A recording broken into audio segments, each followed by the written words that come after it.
ಮುಂಬೈ ಮಹಾಯುದ್ಧ ಗೆಲ್ಲೋರು ಯಾರು ಗೆದ್ದು ನಗೆ ಬೀರೋರು ಯಾರು ಸೆಂಚುರಿ ಬಾರಿಸಿರುವಂತಹ ಮುನ್ನಡೆ ಸಾಧಿಸ್ತಾ ಇರುವಂತಹ ಬಿಜೆಪಿ ಮೈತ್ರಿಕೂಟ 29 ಸ್ಥಳೀಯ ಸಂಸ್ಥೆಗಳ ಪೈಕಿ ಹಲವು ಕಡೆಗಳಲ್ಲಿ ಮುನ್ನಡೆಯನ್ನ ಸಾಧಿಸ್ತಾ ಇದೆ. ಬೃಹನ್ ಮುಂಬೈ ಮಹಾನಗರ ಪಾಲಿಕೆಯಲ್ಲಿ ಮುನ್ನಡೆ, ಬಿಎಂಸಿಯ 227ರಲ್ಲಿ 106 ಸ್ಥಾನಗಳಲ್ಲಿ ಬಿಜೆಪಿ ಮೈತ್ರಿಕೂಟ ಮುನ್ನಡೆಯನ್ನ ಸಾಧಿಸ್ತಾ ಇದೆ. 25 ಸ್ಥಳೀಯ ಸಂಸ್ಥೆಗಳಲ್ಲಿ ಬಿಜೆಪಿ ಮೈತ್ರಿಕೂಟ ಕಮಾಲ್ ಮಾಡ್ತಾ ಇರುವಂತದ್ದು. 29 ಸ್ಥಳೀಯ ಸಂಸ್ಥೆಗಳ ಪೈಕಿ 25ರಲ್ಲಿ ಬಿಜೆಪಿ ಮುನ್ನಡೆಯನ್ನ ಸಾಧಿಸ್ತಾ ಇರುವಂತದ್ದು. ಅದರಲ್ಲೂ ಬೃಹನ್ ಮುಂಬೈ ಕಾರ್ಪೊರೇಷನ್ನಲ್ಲಿ 106 ಸ್ಥಾನಗಳಲ್ಲಿ ಮುನ್ನಡೆಯನ್ನು ಸಾಧಿಸ್ತಾ ಇದೆ. ಈ ಒಂದು ಗೆಲುವು ಇದೇ ರೀತಿಯಲ್ಲಿ ಮುಂದುವರೆದುಕೊಂಡು ಹೋಗುತ್ತೆ. ನಂಬರ್ಗಳನ್ನ ಗಮನಿಸ್ತಾ ಇದೀವಿ. ಉದ್ಧವ್ ನಿರೀಕ್ಷೆಯಷ್ಟು ಮುಂಬೈ ಕೈ ಹಿಡಿಲಿಲ್ಲ.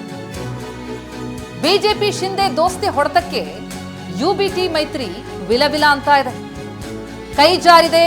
ಸಾಂಪ್ರದಾಯಿಕ ಮತಗಳು ಬಿಎಂಸಿಯಲ್ಲಿ ಠಾಕ್ರೆ ಬ್ರದರ್ಸ್ ಪಾಲಿಗೆ. ಬಿಜೆಪಿ 85 ವಾರ್ಡ್ಗಳಲ್ಲಿ ಮುನ್ನಡೆ, ಉಳಿದ ಕಡೆ ಶಿಂದೆ ಬಣ. ಈವರೆಗೆ ಕೇವಲ 55 ಸ್ಥಾನಗಳಲ್ಲಿ ಮಾತ್ರ ಠಾಕ್ರೆ ಮುನ್ನಡೆಯನ್ನು ಸಾಧಿಸ್ತಾ ಇರುವಂತದ್ದು.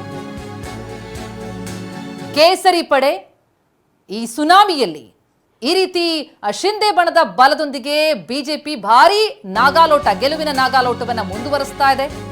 ಬಿಜೆಪಿ ಬಹುಮತದ ನಿರೀಕ್ಷೆ ಕೂಡ ಈ ಮೂಲಕ ಹೆಚ್ಚಾಗ್ತಾ ಇದೆ. ಮುಂಬೈನಲ್ಲಿ ಕಳೆದ ಬಾರಿಗಿಂತಲೂ ಹೆಚ್ಚು ಸ್ಥಾನಗಳಲ್ಲಿ ಬಿಜೆಪಿ ಮುನ್ನಡೆಯನ್ನ ಸಾಧಿಸೋದು ಕಂಡು ಬರ್ತಾ ಇದೆ. ಯಾಕಂದ್ರೆ 88 ಸ್ಥಾನಗಳಲ್ಲಿ ಭರ್ಜರಿ ಮುನ್ನಡೆಯನ್ನ ಸಾಧಿಸಿದೆ ಬಿಜೆಪಿ. ಒಟ್ಟು 106 ಸ್ಥಾನಗಳಲ್ಲಿ ಬಿಜೆಪಿ 86 ಜೊತೆಗೆ ಶಿಂದೆ ಶಿವಸೇನೆ ಬಣ ಎರಡೂ ಸೇರಿ ಭರ್ಜರಿಯಾದಂತಹ ಬಹುಮತದ ನಿರೀಕ್ಷೆ 114 ಮ್ಯಾಜಿಕ್ ನಂಬರ್. ಬಿಜೆಪಿ ಒಂದೇ ಕಳೆದ ಬಾರಿಗಿಂತ ಹೆಚ್ಚು ಸ್ಥಾನ ಗೆಲ್ತಾ ಇರೋದ್ರಿಂದಾಗಿ, ಮುನ್ನಡೆಯನ್ನ ಸಾಧಿಸ್ತಾ ಇರೋದ್ರಿಂದಾಗಿ ಗೆಲುವು ನಿಶ್ಚಿತನ. ಈ ನಂಬರ್ ಗೇಮ್ ಏನ್ ಅನ್ಸ್ತಾ ಇದೆ? ಪ್ರಮೋದ್, ತಾವಾಗ್ಲೇ ವಿವರಣೆಯನ್ನ ಕೊಡ್ತಾ ಇದ್ರಿ. ಈಗ ನಂಬರ್ಗಳನ್ನ ಗಮನಿಸ್ತಾ ಹೋದಾಗ ಅಫ್ಕೋರ್ಸ್ ಕಳೆದ ಬಾರಿ ಕೂಡ ಬಿಜೆಪಿ ಒಳ್ಳೆಯ ಉತ್ತಮ ಫಲಿತಾಂಶವನ್ನು ಪಡೆದಿತ್ತು. ಆದ್ರೆ ಈ ಬಾರಿ ಅದು ಬಿಜೆಪಿ ಒಂದನ್ನೇ ಗಮನಿಸ್ತಾ ಹೋದಾಗ ಕೂಡ ಕಳೆದ ಬಾರಿಯ ರೆಕಾರ್ಡ್ ಅನ್ನ ದಾಟಿದೆ. ಜೊತೆಗೆ ಶಿಂದೆ ಶಿವಸೇನೆ ಬಣದ ಬಲದಿಂದಾಗಿ ಇನ್ನಷ್ಟು ಜಾಸ್ತಿ ನಂಬರ್ಗಳನ್ನ ಪಡೆದುಕೊಳ್ತಾ ಇದೆ. ಹಾಗಾಗಿ ಈ ಬಾರಿ ಒಂದು ಇತಿಹಾಸ ಸೃಷ್ಟಿಯಾಗತ್ತಾ ಅಂತ?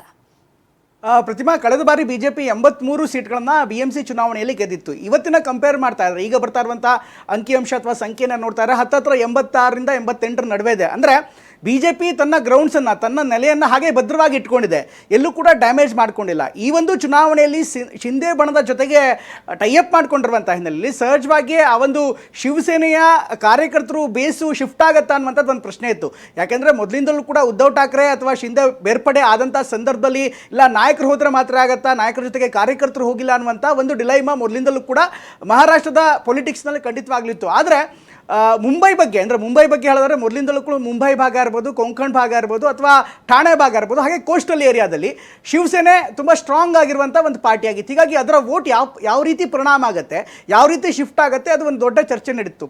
ಬಟ್ ಇಲ್ಲಿ ನೋಡ್ತಾ ಇದ್ರೆ ಕಳೆದ ಬಾರಿಗೆ ಕಂಪೇರ್ ಮಾಡಿದ್ರೆ ಈ ಬಾರಿ ಬಿಜೆಪಿ ತನ್ನ ನೆಲೆಯನ್ನು ಉಳಿಸ್ಕೊಳ್ಳೋದ್ರ ಜೊತೆಗೆ ಶಿಂದೆ ಟೀಮನ್ನು ಕೂಡ, ಅಂದರೆ ಶಿಂದೆ ಇಲ್ಲಿ ಅಷ್ಟು ಪ್ರಬಲವಾದಂಥ ಹಳೆ ಶಿವಸೇನೆಗೆ ನಾವು ಕಂಪೇರ್ ಮಾಡೋದಕ್ಕಾಗಲ್ಲ. ಯಾಕೆಂದರೆ ಒಂದು ಕಡೆಗೆ ಉದ್ಧವ್ ಠಾಕ್ರೆ ಇದ್ದಾರೆ, ಬಾಳಾ ಠಾಕ್ರೆ ಲೆಗಸಿ ಉದ್ಧವ್ ಠಾಕ್ರೆ ಅವ್ರ ಜೊತೆಗಿದೆ, ಜೊತೆಗೆ ಅವರ ಸೋದರ ರಾಜ್ ಠಾಕ್ರೆ ಕೂಡ ಜಾಯ್ನ್ ಆಗಿರುವಂಥ ಹಿನ್ನೆಲೆಯಲ್ಲಿ ಆ ಬ್ರ್ಯಾಂಡ್ ಠಾಕ್ರೆ ಅನ್ನುವಂಥದ್ದು ಸಹಜವಾಗಿಯೇ ಶಿವಸೇನೆ ಉದ್ಧವ್ ಠಾಕ್ರೆ ಬಣದ ಕಡೆ ವಾಲತ್ತೆ. ಹೀಗಾಗಿ ಸಹಜವಾಗಿ ಅದೊಂದು ಎರ್ಜಿತ್ತು. ಅಂದರೆ ಈ ಠಾಕ್ರೆಯ ಪ್ಯಾಟ್ರನ್ ಏನಿದೆ ಅಥವಾ ವೋಟಿಂಗ್ ಪ್ಯಾಟ್ರನ್ ಇದೆ ಅಥವಾ ಬೆಂಬಲಿಗರು ಏನಿದ್ದಾರೆ ಅವ್ರು ಬರ್ತಾರಾ, ಅವರು ಒನ್ ಸೈಡೆಡ್ ಆಗಿ ವೋಟ್ ಹಾಕ್ತಾರಾ, ಎಷ್ಟರ ಮಟ್ಟಿಗೆ ಶಿಂದೆ ಕೈ ಹಿಡಿಬೋದು ಅನ್ನೋದಿತ್ತು. ಆದರೆ ಶಿಂದೆ ಅಷ್ಟೊಂದು ಕೆಟ್ಟ ಪರ್ಫಾರ್ಮೆನ್ಸ್ ಅವರ ಮೊದಲ ಪ್ರಯತ್ನದಲ್ಲಂತೂ ಮಾಡಲಿಲ್ಲ. ಯಾಕಂದರೆ 20 ಅಥವಾ 23 ಬರ್ತಾ ಇದೆ. ಈಗ ಬರ್ತಾ ಇರುವಂಥ ಅಂಕಿಅಂಶವನ್ನು ಗಮನಿಸ್ತಾ ಇದ್ರೆ 109 ಬಂದಿದೆ. ಅಂದರೆ ಬಹುಮತ ಈಗ ಬಿಜೆಪಿ ಬಣಕ್ಕೆ ಅಥವಾ ಬಿಜೆಪಿ ಮೈತ್ರಿಗೆ ಸಿಕ್ಕಿದೆ. ಇಲ್ಲಿ 107 ಬೇಕು, 127ರಲ್ಲಿ 107 ಬಂದರೆ ಬಹುಮತ ಆಗುತ್ತೆ. ಈಗ 109 ಬಂದಿದೆ. ಬಹುತೇಕ ಇದನ್ನು ಗಮನಿಸ್ತಾ ಇದ್ರೆ ಅವ್ರಿಗೆ ಬಹುತೇಕ ಅಧಿಕಾರ ಸಿಗುತ್ತೆ. ಇದ್ರ ಜೊತೆಗೆ ಪ್ರತಿಮಾ ಮರಂಗಲ್ ಸರ್ನ ಕೇಳಬೇಕು, ಯಾಕಂದ್ರೆ ಅವ್ರು ಆಗ್ಲೇ ಮಾತಾಡ್ತಾ ಇದ್ರು ಈ ಮರಾಠಿ ಅಸ್ಮಿತೆ ಬಗ್ಗೆ. ಮರಂಗಲ್ ಸರ್, ಒಂದ್ ವಿಚಾರ, ಈಗ ನಾವು ಕಂಪೇರ್ ಮಾಡ್ತಾ ಇದೀವಿ 1970ರಲ್ಲಿ ಬಾಳಾ ಸಾಹೇಬ್ ಠಾಕ್ರೆ ಯಾವ ರೀತಿ ಮುಂಬೈ ಪೊಲಿಟಿಕ್ಸ್ನ ಚೇಂಜ್ ಮಾಡಿದ್ರು ಅನ್ನೋದ್ರ ಬಗ್ಗೆ. ಆಗ ಅಲ್ಲಿನ ಪ್ರಮುಖವಾಗಿ ಅವರ ರಾಜಕೀಯವನ್ನ, ಬಾಳಾ ಸಾಹೇಬ್ ಠಾಕ್ರೆ ರಾಜಕೀಯವನ್ನ ನೋಡ್ತಾ ಇದ್ರೆ ಮರಾಠಿ ಅಸ್ಮಿತೆಯ ಜೊತೆಗೆ ದಕ್ಷಿಣ ಭಾರತೀಯ ಯಾರ್ಯಾರು ಕಾರ್ಮಿಕರು ವಲಸೆ ಯಾರು ಬಂದಿರ್ತಾರೆ ಅವ್ರ ಮೇಲೆ ದಾಳಿ ಕೂಡ ಒಂದು ಭಾಗ ಆಗಿತ್ತು.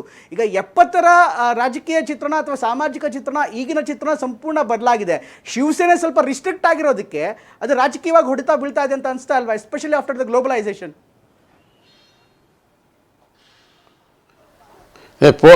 ಪೋಸ್ಟ್ ಗ್ಲೋಬಲೈಸೇಷನ್ ಶಿವಸೇನೆಗೆ ಒಂದು ರೀತಿ ಹೊಡೆತಾನೆ ಬಿದ್ದಿದೆ. ಆಮೇಲೆ ಹೇಳಿ ಸರ್. ಹಲೋ ಹೇಳಿ ಸರ್, ಕೇಳಿಸ್ತಾ ಇದೆ. ಹಲೋ ಮಾತಾಡಿ. ಎಸ್ ಮರ್ಮಕಲ್ ಸರ್, ಕೇಳಿಸ್ತಾ ಇದೆ, ಹೇಳಿ. ಪೋಸ್ಟ್ ಗ್ಲೋಬಲೈಸೇಷನ್ನು ಕೇಳಿ, ಈ ಪೋಸ್ಟ್ ಗ್ಲೋಬಲೈಸೇಷನ್ದೊಳಗೆ ಈ ಮರಾಠಿ ಅಸ್ಮಿತೆ ಮತ್ತು ಇವೆಲ್ಲ ಸ್ವಲ್ಪ ಡೈಲ್ಯೂಟ್ ಆಗಿ ಹೋಗಿವೆ.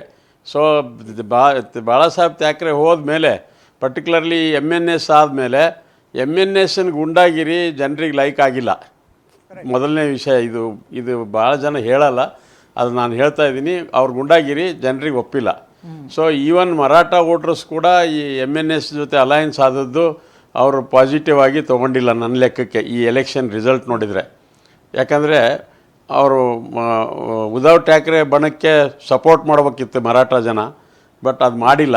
MNS ಒಂದಾಗೋದ್ರಿಂದ ಅವ್ರು ಸ್ವಲ್ಪರ ಮಟ್ಟಿಗಾದರೂ ಕೂಡ ಶಿಫ್ಟ್ ಆಗಿ BJP ಮತ್ತು ಶಿಂದೆ ಕಡೆ ಹೋಗಿದ್ದಾರೆ.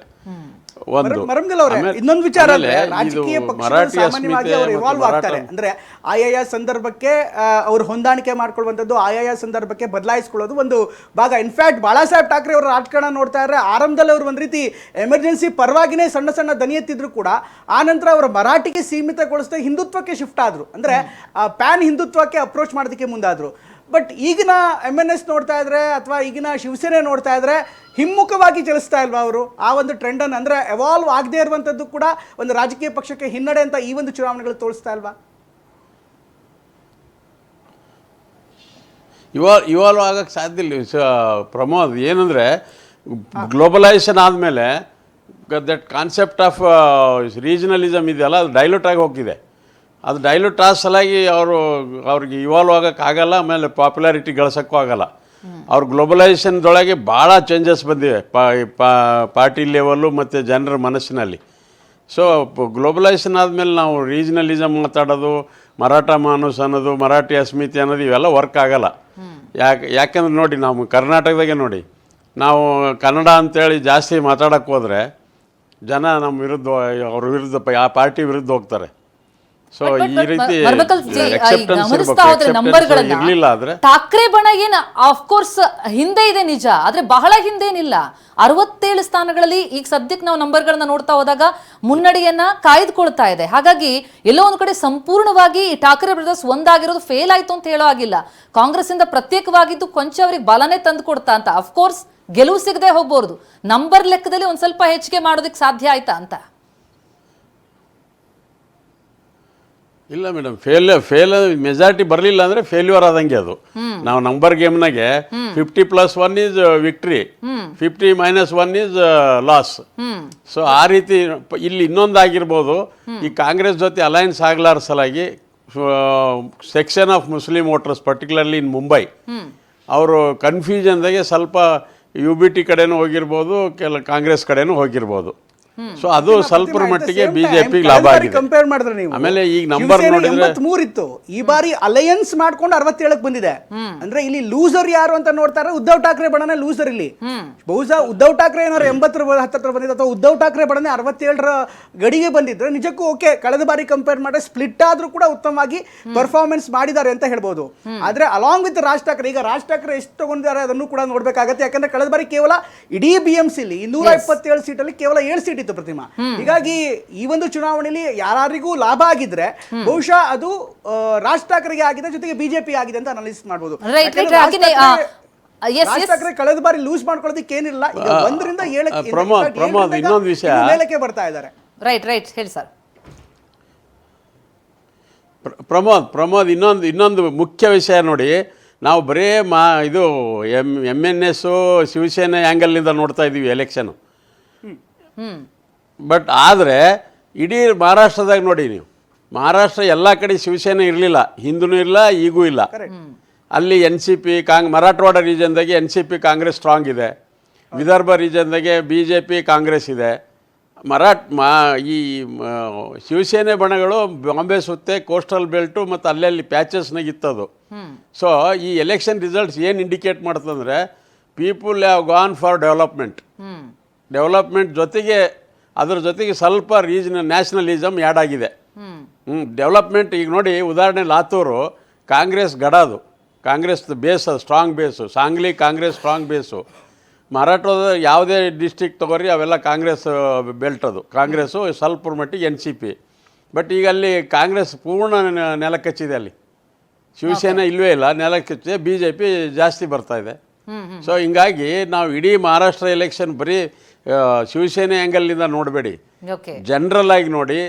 ಅಲ್ಲಿ ಡೆವಲಪ್ಮೆಂಟ್ ಓರಿಯೆಂಟೆಡ್ ರಾಜಕೀಯನೇ ನಡೆದಿದೆ. Okay, okay. ಅದ್ರಾಗ ಪರ್ಟಿಕ್ಯುಲರ್ಲಿ ನಾನು ಫಡ್ನವೀಸಿಗೆ ಹೊಗಳ್ತೀನಿ ಅಂತಲ್ಲ, but Fadnavis has done a good work in Maharashtra government.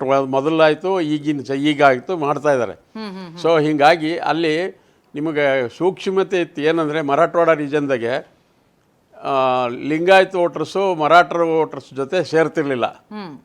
But Fadnavis ಬಂದಮೇಲೆ ಅದು ಪ್ಯಾಚಪ್ ಮಾಡಿದರು. ಪ್ಯಾಚಪ್ ಮಾಡಿ ಏನೇನೋ ನಾನಾ ಕಾರಣಗಳಿಂದ ಏನೇನೋ ಅವರಿಗೆ ಡೆವಲಪ್ಮೆಂಟಲ್ ವರ್ಕ್ಸು ಏನೋ.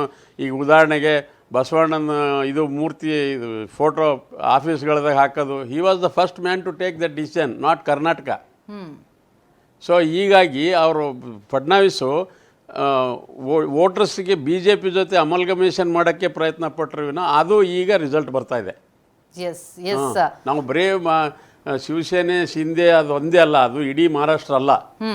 ಮಹಾರಾಷ್ಟ್ರ ದೊಡ್ಡ ಸ್ಟೇಟು. ಅಲ್ಲಿ ಮರಾಠವಾಡ ರೀಜನ್ದಾಗೆ ಒಟ್ಟು ಸೋಷಿಯಲ್ ಇದು ಬೇರೆ ಇದೆ, ವಿದರ್ಭದಾಗ ಸೋಷಿಯಲ್ ಇದು ಬೇರೆ ಇದೆ, ಕೋಸ್ಟಲ್ ಇದ್ರಾಗ ಬೇರೆ ಇದೆ. 3-4 ಕಡೆ 4 ನಮೂನಿ ಇದೆ. ರೈಟ್ ರೈಟ್ ರೈಟ್ ಎಸ್ ನಾವು ಈ ಪ್ಲಸ್ ಮೈನಸ್ ನಡುವೆ ಎಲ್ಲವೂ ಪ್ಲಸ್ ಆಗ್ತಾ ಇರುವಂತ BJP ಕಡೆ ನಾವು ಪ್ರಶ್ನೆ ಮಾಡ್ಲೇಬೇಕಾಗತ್ತೆ. ಅನಿಲ್ ಜಿ, ಅವಾಗಿಂದ ನಾವು ನಂಬರ್ಸ್ ಅನ್ನ ನೋಡ್ತಾ ಇದೀವಿ. ನಿಮಗೊಂದು ದೊಡ್ಡ ನಗು ಬೀರುವಂತಹ ಒಂದು ಸಮಾಧಾನ ತರುವಂತಹ ಒಂದು ಸಮಯ ಅಂತ ಅನ್ಸುತ್ತೆ, ಯಾಕಂದ್ರೆ ಸೆಂಚುರಿ ದಾಟಿದೆ. ಈ ಗೆಲುವು ನಿರೀಕ್ಷಿತನ ಅಂತ? ಹೌದು. ಹಲೋ, ಎಸ್ ಏನ್ ಪ್ಲಸ್ ಆಯ್ತು ತಮಗೆ? ಏನಿಲ್ಲ, ನಾ ಒಂದೇ ಮಾತು ಹೇಳ್ಬೇಕಂದ್ರೆ, ಸನ್ಮಾನೀಯ ಬಾಳಾಸಾಹೇಬ್ ಠಾಕ್ರೆ ಅವ್ರದ್ದು ಒಂದು ಕನಸಿತ್ತು. ಏನಂದ್ರೆ ಯಾವುದೂ ಪರಿಸ್ಥಿತಿ ಮುಂಬೈ ಕಾಂಗ್ರೆಸ್ ಮುಕ್ತ ಮುಂಬೈ ಆಗ್ಬೇಕಂತ ಇತ್ತು. ಮತ್ತು ಅವ್ರ ಕನಸು ಯಾವಾಗ ಮುಖ್ಯಮಂತ್ರಿ ಆಗ್ಬೇಕಂತ ಇದ್ದಿಲ್ಲ. ಅವ್ರು ರಿಮೋಟ್ ಕಂಟ್ರೋಲ್ ತಮ್ಮ ಕಡೆ ಇಡ್ತಿದ್ರು, ಆದ್ರೆ ಸರ್ಕಾರ ಅವ್ರು ನಡೆಸಿದ್ರು. ಇಲ್ಲಿ ಉಲ್ಟಾ ಆಯ್ತು. ಉದ್ಧವ್ ಠಾಕ್ರೆ ಏನು ಬಂದ್ರು, ಅವ್ರು ರಿಮೋಟ್ ಕಂಟ್ರೋಲ್ ಸೋನಿಯಾ ಗಾಂಧಿ ಮತ್ತು ರಾಹುಲ್ ಗಾಂಧಿ ಅವ್ರಿಗೆ ಕೈ ಕೊಟ್ರು. ಹೀಗಾಗಿ ಒಟ್ಟಾರಾಗಿ ಜನರು ಇದ ಶಿವಸೇನಾ ಅಂದ್ರೆ ಹಿಂದುತ್ವವಾದಿ ಸಂಘಟನೆ. ಇವ್ರು ಕಾಂಗ್ರೆಸ್ ಮುಂದೆ ಹೋಗಿ ಸೋನಿಯಾ ಗಾಂಧಿ ಮುಂದೆ ಹೋಗಿ ನಿಲ್ಲುದು, ರಾಹುಲ್ ಗಾಂಧಿ ಮುಂದೆ ನಿಂತ ಮೇಲೆ ಎಲ್ಲ ಕಾರ್ಯಕರ್ತರು ಯಾರ್ದು ಆಕ್ಚುಲಿ ಶಿವಸೇನಾ ಕಾರ್ಯಕರ್ತರು ಯಾರ್ದು ತಪ್ಪಿಲ್ಲ, ತಪ್ಪಿರುವುದು ಎಲ್ಲ ಲೀಡರ್ಶಿಪ್ ಒಳಗ. ಹೀಗಾಗಿ ಒಟ್ಟಾರಾಗಿ ಎಲ್ಲರೂ ಕೂಡ ಭಾರತೀಯ ಜನತಾ ಪಾರ್ಟಿ ಮತ್ತು ಶಿಂದೆ ಘಟ್ನಲ್ಲಿ ಹೋಗಿ ಇವತ್ತು ಮುಂಬೈ ಇಲ್ಲ. ಯಾಕೆ ಹೇಳ್ಬೇಕಂದ್ರೆ, ಈ ಬಾಳಾಸಾಹೇಬ್ ಠಾಕ್ರೆ ಅವ್ರದ್ದು ಕನಸು ಏನಿತ್ತು ಅಂದ್ರ ಮೇಲೆ ರಾಮ ಮಂದಿರ ಆಗಬೇಕು, 370 ಕಲಂ ಹೋಗ್ಬೇಕಂತ ಇತ್ತು. ಈ ಕೆಲಸವನ್ನು ಯಾರು ಮಾಡಿರು? ಸನ್ಮಾನ್ಯ ಮೋದಿಜಿ ಅವರು ಮತ್ತು ಅಮಿತ್ ಶಾಜಿ ಮಾಡಿದ್ರು. ಅದ್ರ ಬೆಂಬಲ ಕೊಟ್ಟರು ಯಾರು? ದೇವೇಂದ್ರ ಫಡ್ನವೀಸ್ ಅವರು. ಹೀಗಾಗಿ ಬಾಳಾಸಾಹೇಬ್ ಅವ್ರದ್ದು ಕನಸನ್ನು ನೆನೆಸು ಮಾಡಿದವ್ರು ಯಾರಂದ್ರೆ ಸನ್ಮಾನ್ಯ ಮೋದಿಜಿ ಅವರು ಮತ್ತು ಅಮಿತ್ ಶಾಜಿ ಅವರು. ಒಟ್ಟಾರಾಗಿ ಎಲ್ಲರೂ ಕೂಡಿ ಹೋಗಿ ಭಾರತೀಯ ಜನತಾ ಪಾರ್ಟಿ ಎಲ್ಲಾ ಕಾರ್ಯಕರ್ತರು ಹೋದು. ಇವತ್ತು ಪರಿಸ್ಥಿತಿನಲ್ಲಿ ನೋಡಕ್ ಹೋದ್ರೆ 30 ವರ್ಷದಿಂದ ಏನು ಆಡಳಿತ ಇತ್ತು, ಈ ಆಡಳಿತವನ್ನು ಹಿಂದುತ್ವ ಕೈನಲ್ಲಿ ಇತ್ತು. ಇವತ್ತು ಯಾರ ಹಿಂದುತ್ವದ ಇತ್ತು ಅಂದ್ರೆ ಶಿವಸೇನಾ. ಅವರು ಕಾಂಗ್ರೆಸ್ ನಲ್ಲಿ ಹೋದ್ಮೇಲೆ ಎಲ್ಲಾ ಹಿಂದುತ್ವವಾದಿ ಸಂಘಟನೆಗಳು ಭಾರತೀಯ ಜನತಾ ಪಾರ್ಟಿ ಪರವಾಗಿ ಬಂದ್ರು. ಇವತ್ತಿದ ಫಲಾಂಶ ನೋಡ್ಲಿಕ್ಕೆ ಸಾಧ್ಯ. ರೈಟ್ ಸರ್, ಮತ್ತೊಂದಿಷ್ಟು ಮಾಹಿತಿಗಳು ಬರ್ತಾ ಇದೆ.